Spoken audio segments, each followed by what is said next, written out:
The fully electric Audi e-tron Sportback.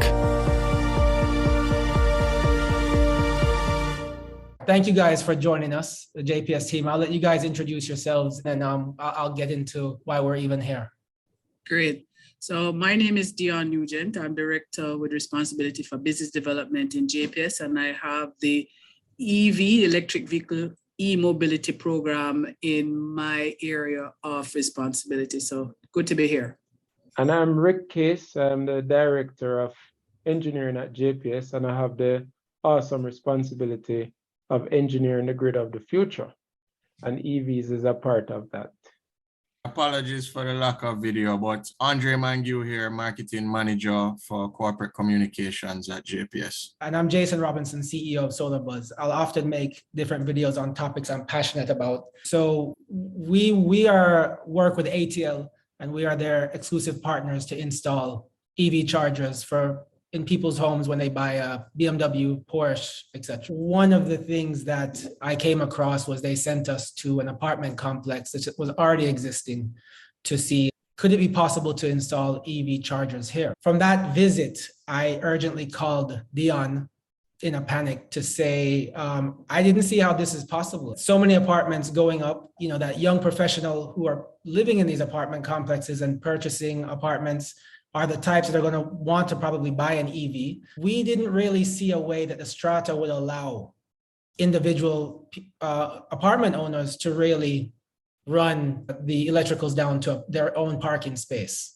Some of the people from the strata, they didn't see it being possible to spend that amount of money to do it, to retrofit it either. So then I had the call with Dion, and I said, Dion, this, she explained a few things to me and then sent me a snippet of the Jamaica developers document that you guys had put together for infrastructure on EVs, that what you're recommending, which was very helpful. But I thought it would be very valuable to hear it from you guys, so that we could help in some way push government policy, with you, because JPS obviously has, no pun intended, the power to really push the policy to the developers on this issue.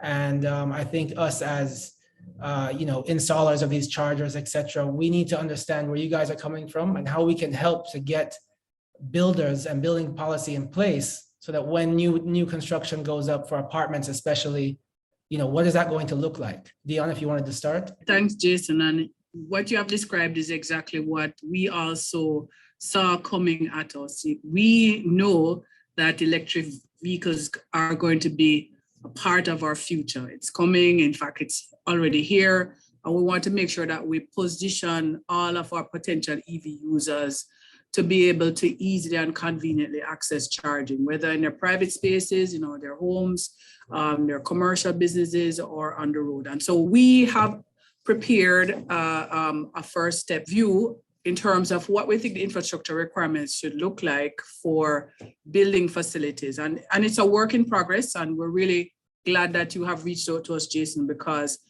we believe we're going to go through a journey of iteration until we nail it down in a way that it works for both us as a utility and for persons with EVs in the market.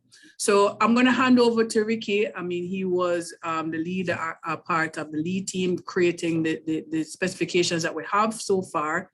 And we're just giving you a highlight of the major points, and we can take it from there. So Ricky. Yeah, thank you, Dion, and thanks, Jason. So the problem that you cited is not unique to Jamaica or the industry. Mm-hmm. So the industry would have encountered this problem/opportunity and would have solved it already.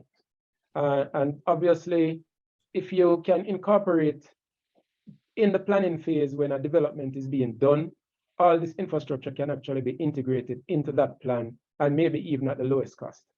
It is not something new that we're actually doing, but the need has been presented to the industry before, and the industry has solved it. For the use case that you raised in terms of doing retrofits, it also is not difficult. It also is not expensive to do. Typically, what the industry is seeing is level 2 charging, no more than level 2 charging, or just simple juice boxes that are convenient outlets that the strata or the management company may choose to install as something for their residence, right? How they operate it is different from the technology that goes, or the steel that goes in the ground.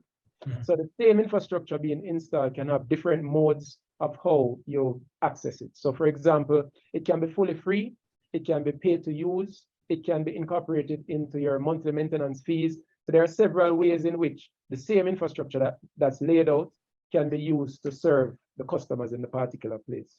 It does sell an apartment complex. We have been getting requests and people see it as an appeal to put in their marketing to, to say that my complex supports electric vehicle charging. We're going to have 2 or 3 reserved car parking spaces for our guests or our residents, etc. So we have an existing line extension policy that developers typically would use for us to extend our infrastructure to supply them with large power. So that same policy and procedure that we have is what we use for EV installations, which pretty much is just extending either the primary or the secondary network to supply a single metered point, and the EV infrastructure is connected to that single meter point.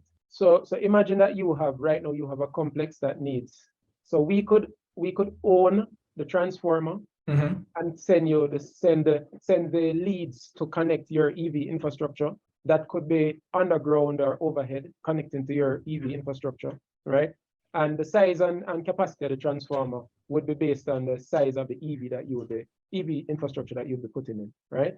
So that could be one option, or the other option could be where you could own the transformers themselves and have a similar connection to your EV infrastructure. And there's a third one where basically the electrical infrastructure has sufficient spare capacity at the facility where you basically could have an independent circuit from the infrastructure that exists there already to the EV infrastructure. Case in point, let us use one that most people might be familiar with.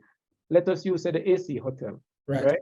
So the AC hotel would have connected their EV charger to their existing infrastructure, right? And the usage for that would be a part of would be like any other appliance that they have in their system, right? Because they're not charging for that power. They're just going to pay for it on their bill. Exactly. So you could have something like that. You could have a designated parking space at a complex, and it's connected to your common area. Right. And that's the easiest one that most people are starting with now, because there aren't that many EV chargers. So to give that away for free, not really a major issue. It might not be. And the thing is that if it's just a simple level 1 charger, you could be talking about maybe 8 kilowatts there. Just 8 kilowatt load connected to an existing system. Just to make a point there, to support Ricky, that option is definitely one that we think creates a lot of ease and convenience. For us, the utility, once you start to get into scale level of chargers, our preference really would be to have the charging facilities on a dedicated supply. We want to be able to manage that very carefully as well. And so we're not talking about like single home dwellings or facilities. We're talking about where you're going to start aggregating charging facilities in a location, and the dynamic of charging and its impact when put together across the grid. We want to be able to at least have the ability going forward for those aggregated sort of facilities that we can track them. Is that mainly for if people, like a company is putting in, not JPS putting in chargers and wanting to charge for it? Is that when you'd want them to have the separate meter? No, typically just for utility management, right? If you scale it up and you imagine that you have to manage a grid just the same, you need to be able to disaggregate your EV load from your other loads because it has its own unique characteristics. And not only that, you want to also account for that and the usage to include in your planning, your grid planning, your studies, your provisioning, and all of those different things, right? So our recommendation is that the infrastructure, most of the infrastructure, especially the public type charging interface, has its own built-in meter. That meter service, we want to be able to access it, but we're not using it for revenue. We'll be using it for monitoring and control. And for revenue as well, the separate smart meter, so infrastructure will be installed, and that also would come back to the head end. So from just a grid management, grid planning, grid operation, we want to be able to visualize, just like we would for any solar PV installation, any large loads that are on our system that has unique behavior, unique characteristics, that together, if you think about it in 10 years' time, 30 megawatts of your system demand could be in EVs. And if you're thinking about future services such as demand management or demand control, vehicle to grid, all of those are the type of services. You need to be able to aggregate and visualize this type of load and use it as part of your grid management. So if a company was to put in 15 chargers, would you want them to have, for their fleet, would you want them to have individual meters for those chargers? No, if they're doing it at an aggregated facility, let us say that JUTC, they're going to put in 15 chargers for their buses. Right. If everything is in one facility, that's fine. Yeah, because it's all on one meter. It's all on one meter. That's fine. Okay. Right. So for us, grid management, we want visibility to be able to see what is happening, to be able to gather historic data, to use that to plan for how the grid is going to operate. Right. So that we can know when we're going to be short, when we're going to have too much resources, if we're having voltage issues, whatever it is, we need to be able to simulate the grid based on what is happening actually on the ground. So you're saying when companies are doing commercial charging and having at different areas, at different locations, each one will have its own meter. It should, so you can, so you can see. That's why I really wanted to have this meeting, because it all comes down back to the grid. In the document that was sent, I think it said by 2030, government thinks that there'll be 12% of the private fleet, which is 66,000 vehicles, and 16% of public fleet, which is 7,000 vehicles, will be EV charging on our Jamaican grid. That sounds conservative to me, the way I see the people talking about EVs and are so anxious. I mean, obviously they could cap it, which they have done 1,000 a year, et cetera, but they may be pushed to release that further. Is our grid up for that? Yeah, but this is the reason why the visualization and the knowledge of where the load is, the behavior, we need to be able to access it and to be able to simulate it over time. The uniqueness with an EV is that it can either be a source or it can be a load. Right now, it is pretty much a load. And we're looking on it on the load horizon.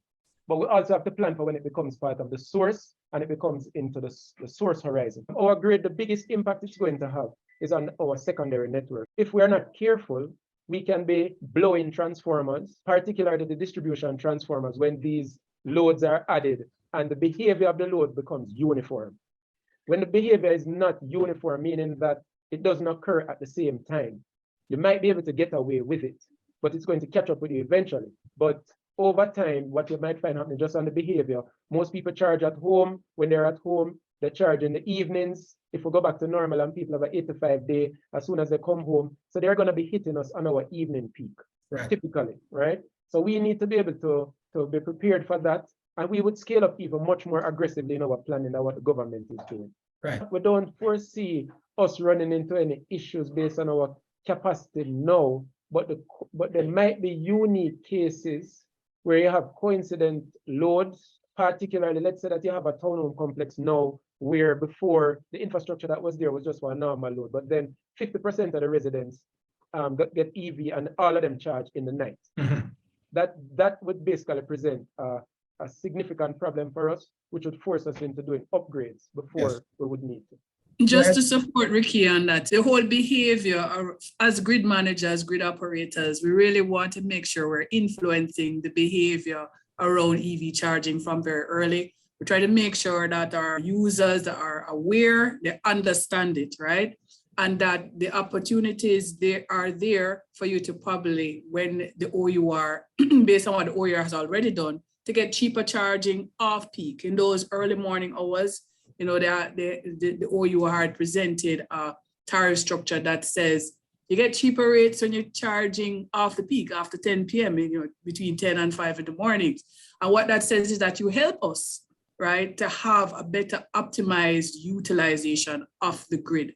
And so small though it may seem, Jason, these little things add up. And so we think that the early conversation is just so important. While we agree with convenience, we really want to make sure going forward, we can manage the grid to give you the best service for the future.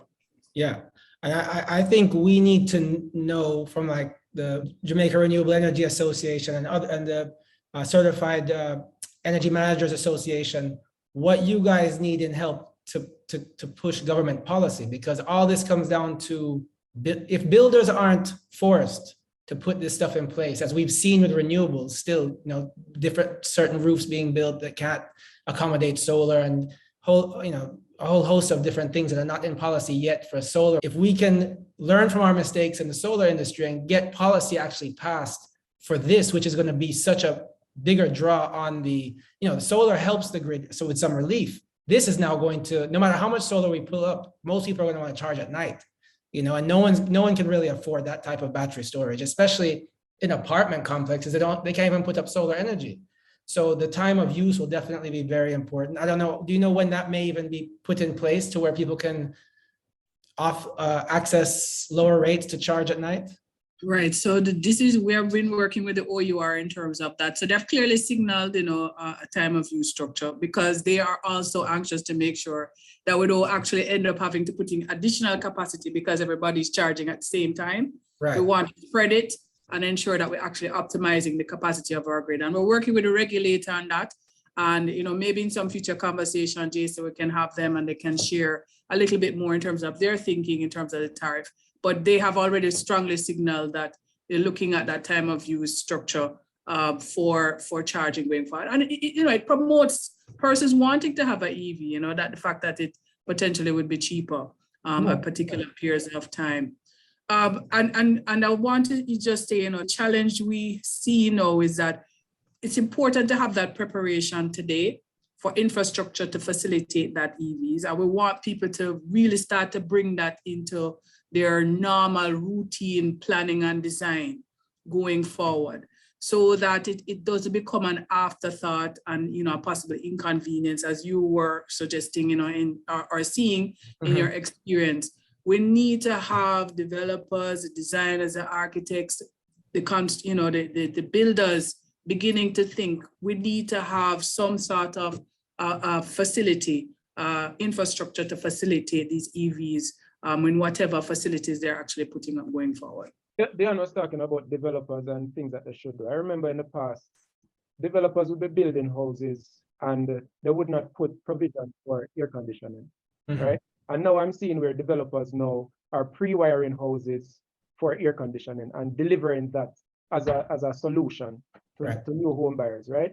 So the industry is changing based on what people are demanding, right?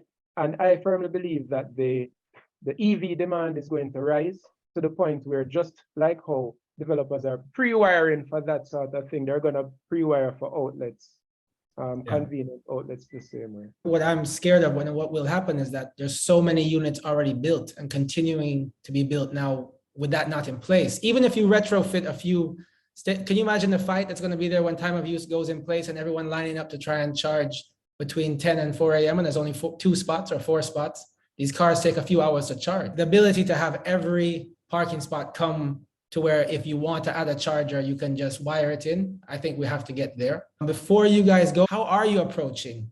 Because we see it everywhere. We see these commercial chargers going up by Evergo, etc. How are these companies working with JPS? Are they reselling your power and they get it at a discount? I read an article that was in the Gleaner or Observer a while ago where Mr. McKenzie was saying they wanted to offset their stations with solar, but why would JPS allow that? How is this dynamic going to work with other people trying to set up charging stations and sell power in Jamaica?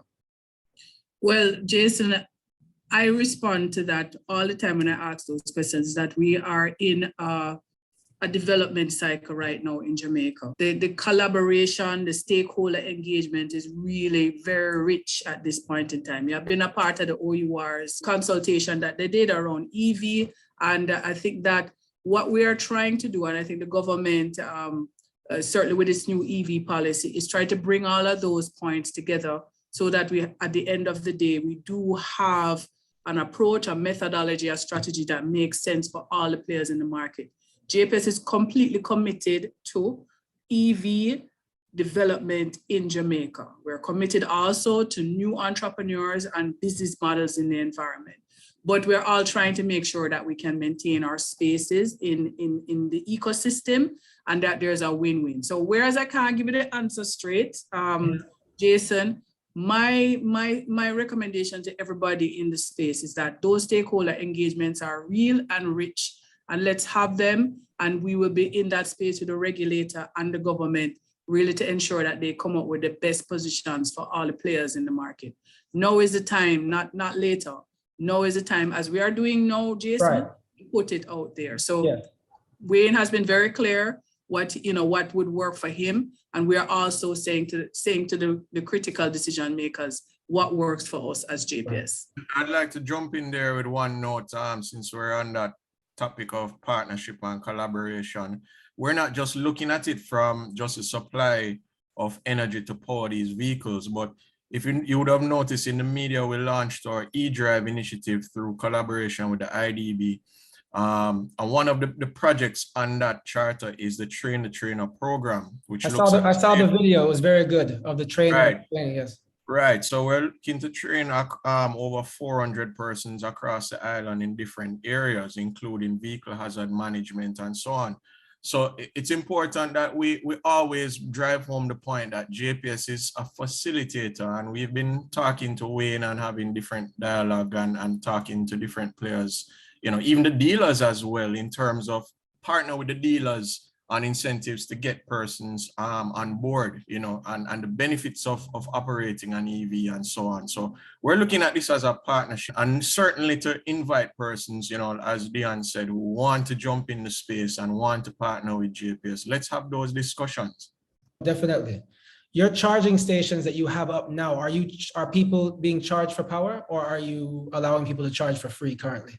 Right. So our Charge and Go brand, which we're really excited about, yes, it's actually a pay for use service, and the rates are basically an electricity rate that is set by the OUR. It's a cashless system that we do have.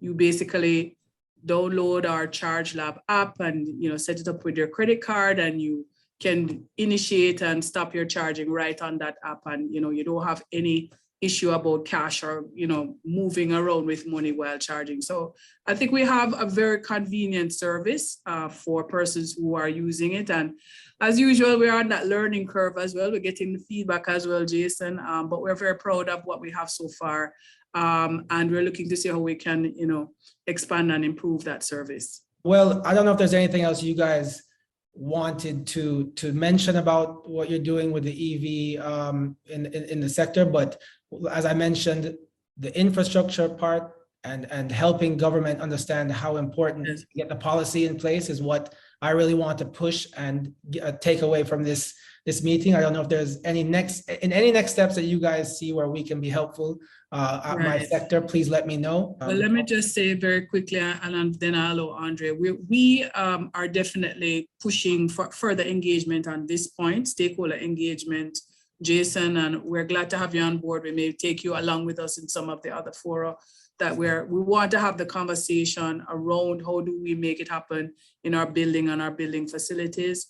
And we continue to ensure that we're available to facilitate the growth of the e-mobility sector. That is our commitment, and we're fully on board to make it happen. Hopefully we were able to help. Well, I was able to help or provide some form of clarity for your audience. So I really appreciate the opportunity. Thanks again, Jason, for inviting us to this. We definitely always appreciate the feedback and the inclusion as well.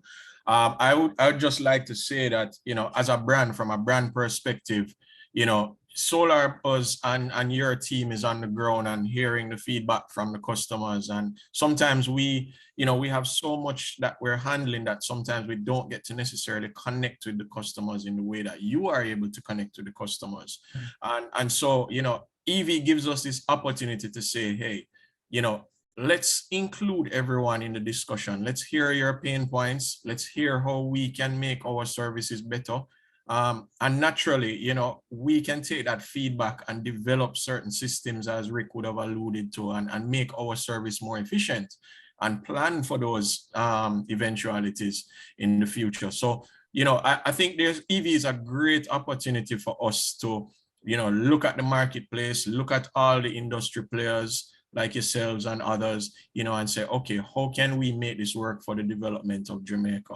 And I think that's just the goal with this. It's not necessarily to monopolize anything, you know, but how do we put all the stakeholders together and get this moving?